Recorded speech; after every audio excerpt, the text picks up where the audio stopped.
Kami dari kelompok 8 akan mempresentasikan tentang penyusunan anggaran piutang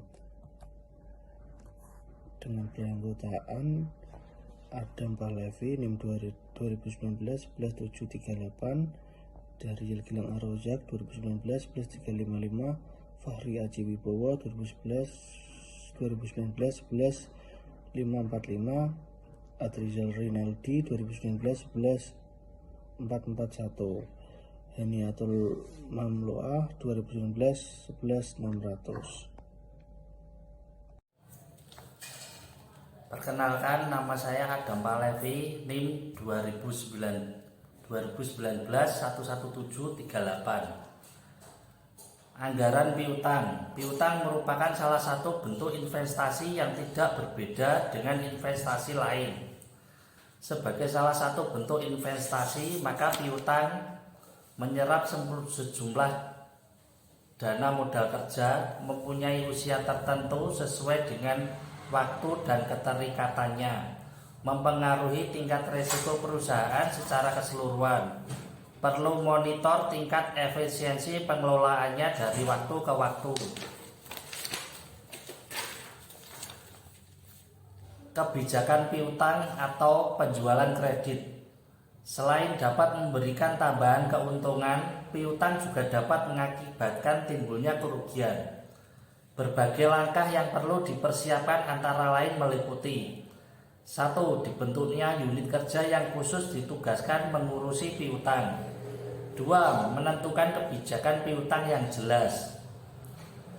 Penentuan kriteria untuk mengukur efisiensi pengelolaan piutang. Kriteria untuk mengukur efisiensi pengelolaan piutang yang berguna sebagai indikator efisiensi pengelolaan utang adalah tingkat perputaran piutang, presentase piutang tak tertagih yang sebenarnya, usia piutang rata-rata, dan biaya pengelolaan setiap jumlah tertentu dari piutang. Assalamualaikum warahmatullahi wabarakatuh. Saya Heniatul Mamluah, NIM 2019 11600. Pengaruh penjualan kredit terhadap arus kas. Arus kas masuk dari penjualan kredit akan sangat tergantung pada 1. Jangka waktu kredit, 2. Keaktifan para petugas penagih piutang, 3. Mutu atau bonafiditas para kreditur, 4. Situasi usaha pada umumnya. Anggaran kas. Anggaran kas menunjukkan rencana aliran kas masuk, aliran kas keluar, dan posisi terakhir pada setiap periode. Tujuan dilakukannya penyusunan anggaran atau rencana kas adalah untuk merencanakan posisi likuiditas perusahaan sebagai dasar penentuan pinjaman atau investasi. Rencana aliran kas masuk dan keluar menunjukkan perlunya kemungkinan pembelanjaan jika terjadi defisit kas dan perlunya perencanaan investasi jika terjadi kelebihan kas. Berikut formula anggaran kas. Saya akan melanjutkan presentasi dari teman saya. Sumber kas dan penggunaan kas.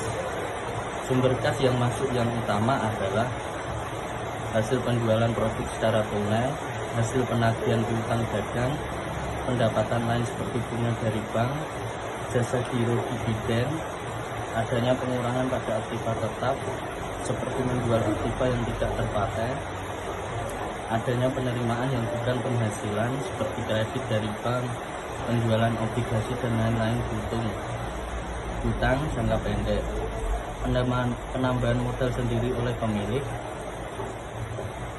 Penggunaan kas keluar yang utama adalah berbagai pembayaran untuk keperluan operasional perusahaan sehari-hari seperti membeli material atau bahan baku, membayar gaji dan upah tenaga kerja, berbagai biaya yang termasuk sebagai biaya overhead pabrik kecuali depresiasi atau amortisasi yang tidak membutuhkan kas, biaya-biaya penjualan dan biaya administratif, pembayaran pada kreditur baik berupa bunga maupun angsurannya, penambahan berbagai aktiva tetap seperti pembelian aktiva tetap, pembayaran pada pemilik modal seperti pembayaran dividen atau pengambilan modal, pembayaran pada pemerintah seperti membayar pajak, cukai, materai, restitusi.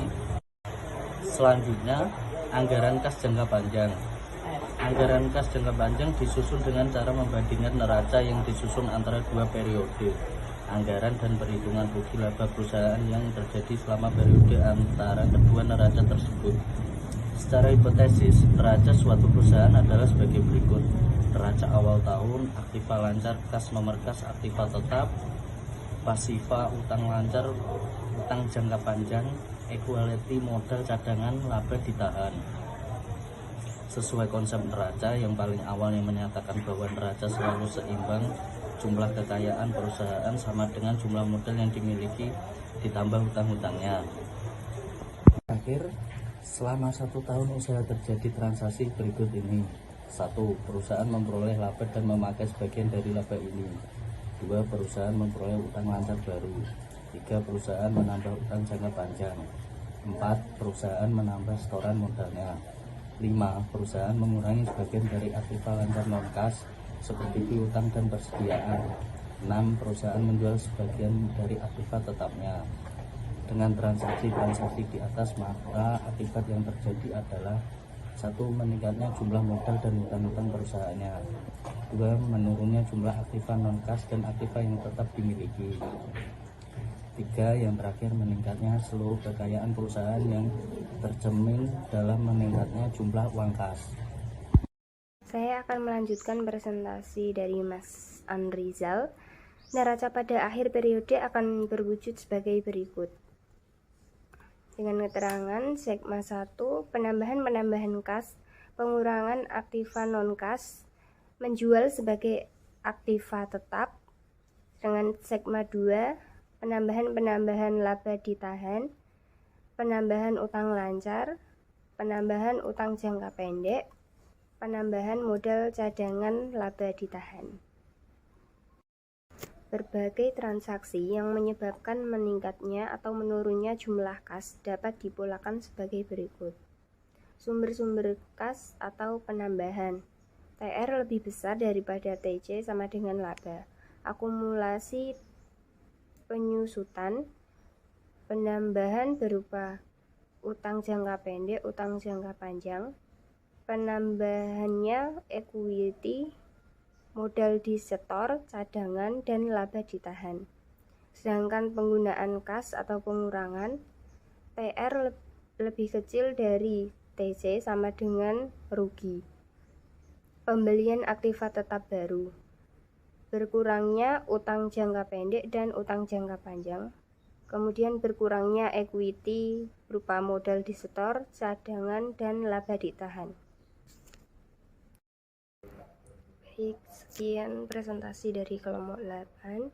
Kurang lebihnya mohon maaf. Setelah ini ada sesi diskusi. Bagi teman-teman yang ingin bertanya, silahkan bertanya di kolom komentar. Terima kasih. Wassalamualaikum warahmatullahi wabarakatuh.